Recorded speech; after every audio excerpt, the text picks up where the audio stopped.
Welcome to this explainer. Okay, if you've ever felt this massive wave of absolute panic and overwhelming confusion when you're shopping for a new computer, I just want to validate that right here, right now. You are absolutely not alone. It's a seriously confusing world out there in the tech aisle. But today, we're going to fix that, and we're going to completely change the way you shop for tech. Don't buy the wrong computer. I mean, it sounds incredibly simple, right? Just don't do it. But it happens literally all the time. People walk out of stores having spent way too much money on a machine that doesn't actually fit what they do. Well, consider this explainer your ultimate cheat sheet.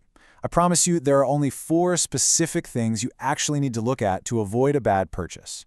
Because, let's be honest, whether you walk into a big box store or you're just browsing an electronics website, you are immediately assaulted by what I like to call the wall of numbers. Processor speeds, gigabytes of RAM, terabytes of storage, dedicated graphics cards. It's incredibly intimidating. And frankly, most of it is just marketing noise.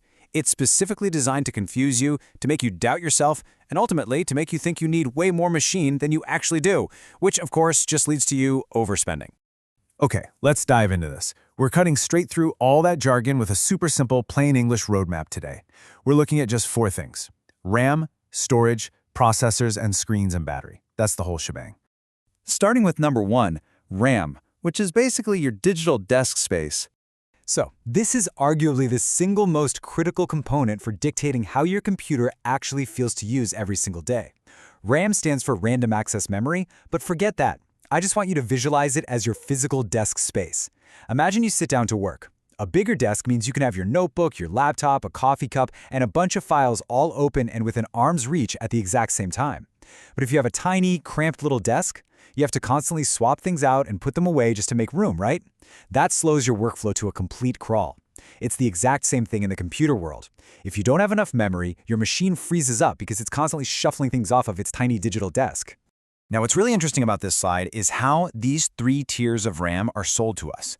8 gigabytes is almost always pushed as the entry-level standard in stores. But honestly, it's really just for basic use. If you're a tab hoarder, and come on, who doesn't have like 40 browser tabs open right now? That 8 gigabyte desk gets cluttered incredibly fast, and your computer will start to chug. Then we step up to 16 gigabytes, which is really the sweet spot for everyday multitasking. And finally, 32 gigabytes or more. You only need a desk that massive for heavy specialized work, like professional video editing or high-end gaming. Yeah, 16 gigabytes is absolutely the sweet spot. If you take away just one single piece of advice today, let it be this. Upgrading to 16 gigabytes is the one upgrade that's actually worth paying a little extra for. It delivers the most noticeable, frustration-free difference in your day-to-day life, for sure. All right, moving on to number 2, storage. And the rule here is speed over size. When you're looking at storage, you have to remember that the type of storage you get matters way more than the total amount of space. And this brilliantly illustrates why. You're going to see 2 main acronyms, SSD and HDD. An SSD, or solid-state drive, is fast. We're talking lightning-quick startups and your programs just snap open instantly. On the flip side, an HDD, or hard disk drive, relies on older technology. Sure, it might look cheaper on the price tag, but it is super slow in daily use. I cannot stress this enough, guys. Always choose an SSD if you have the option. It's a real game changer for making your computer feel fast. Okay, so once you've secured that SSD, how much space do you actually need? It's pretty straightforward, honestly. 256 gigabytes is plenty for most of us, especially if you heavily rely on cloud storage like Google Drive or OneDrive. I mean, if your files live up in the internet, you don't really need a massive digital filing cabinet sitting on your desk at home, right?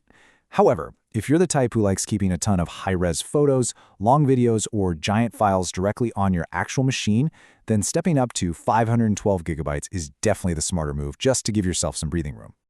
Up next, number 3, processors. And the subtitle here is key. Don't overthink it. Seriously, processors, or CPUs, are the absolute biggest source of marketing confusion out there. You'll hear these super intimidating names thrown around in big, bold fonts on the display cards. Things like Intel Core i5 or Apple M2. And yeah, it sounds incredibly impressive. But on their own, those names don't actually tell the average buyer much of anything. So seriously, don't overthink it. The truth is, for everyday use, browsing the web, checking your emails, typing up documents, maybe hopping on a quick video call, almost any current generation processor from a major brand is going to be more than enough power for you. So you might be wondering, who actually needs to pay for a blazing fast, top-tier processor? Well, it's a very specific crowd. Basically, gamers and people doing heavy video or photo editing. Unless you fit directly into those highly demanding categories, please do not let a salesperson talk you into paying extra for a quote-unquote faster processor. Save those dollars. Take that money and put it right toward bumping your RAM up to 16 gigabytes instead. And that brings us to number 4, screens and battery life. Now this category is a little different, right? Because it's not so much about raw computing power. It's almost entirely about your personal comfort and how portable you need the thing to be. If you're buying a laptop, the screen size dictates the entire footprint and the weight of the device. A 13 to 14-inch screen is highly portable. It's super comfortable for most people who need to toss their laptop in a bag and carry it to coffee shops or meetings. On the flip side, 15 to 16 inches is much easier on the eyes, especially if you're going to be staring at giant spreadsheets all day.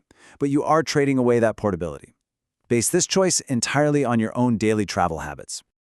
And when it comes to battery life, you want to hunt for a realistic 8+ hours. Listen, you really have to ignore those exaggerated marketing claims on the side of the box that promise endless all-day battery. They test those under perfect, completely unrealistic conditions.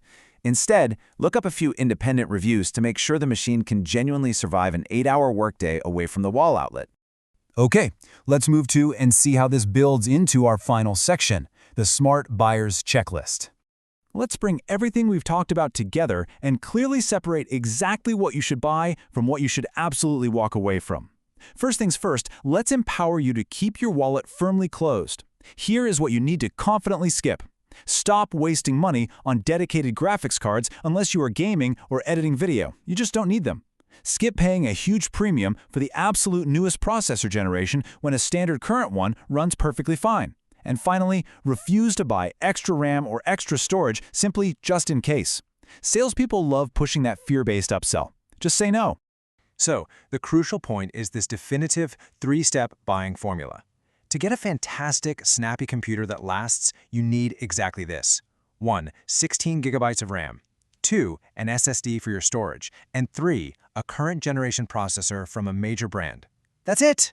Stick to this formula. Literally everything past that is just you paying for unnoticeable numbers that won't make a single bit of difference in your day-to-day life. You are now officially armed with the knowledge to read computer specs and make the absolutely right choice. But what if you could get those exact perfect specs for a fraction of the retail price? Our source material actually notes that this guide is just part 2 of a 3-part series, which naturally leaves us with a rather provocative question for next time. Is buying refurbished actually worth it? Keep that right in the back of your mind, enjoy your newfound tech confidence, and we'll explore that next time.